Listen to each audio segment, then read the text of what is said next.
Once you kind of got started, right, you sort of got past maybe this initial intimidation, but you're just kind of willing to maybe put yourself in a spot that was a little uncomfortable for you. Yep. Right, you sort of had the, I don't know, the confidence to say, you know what, I'm not totally comfortable with this, but I'm going to put myself in the situation, see what happens.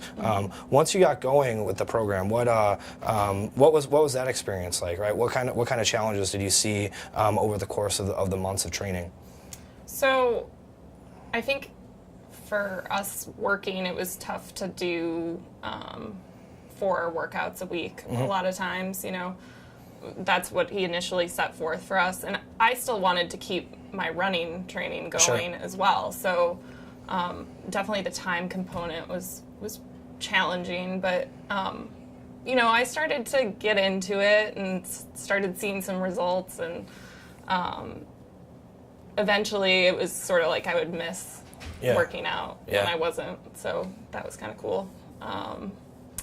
And gosh, what else? I mean, yeah, just I guess time was the biggest challenge. Yeah, sure. Right. So it wasn't a challenge to want to do it eventually. So.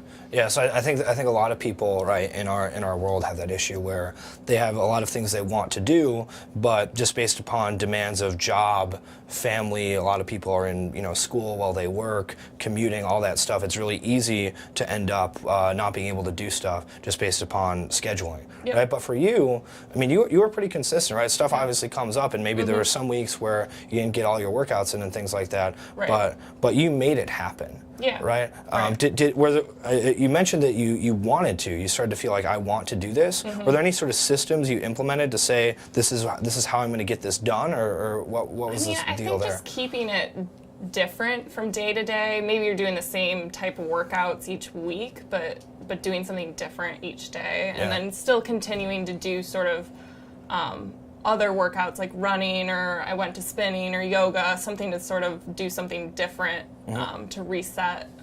Days I was really sore after one of your workouts.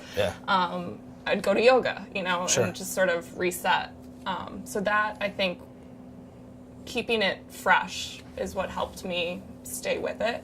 The other thing I'd say is, like, probably before this, I would make a lot of excuses about, I don't have time to go to the gym. And, it was still a challenge to find the time, but once I got there, I would find that I could do some of the workouts or maybe half the workout, and it was there for half an hour, and it's like, you put half an hour in, it's really not much of a time component issue anymore.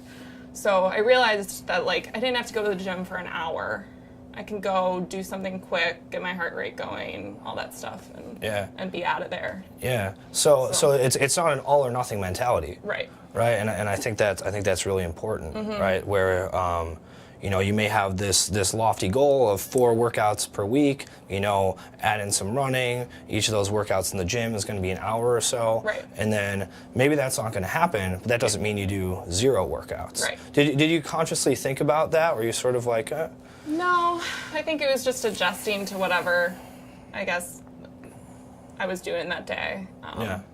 But knowing that I wanted to get in there and do something. Sure, absolutely.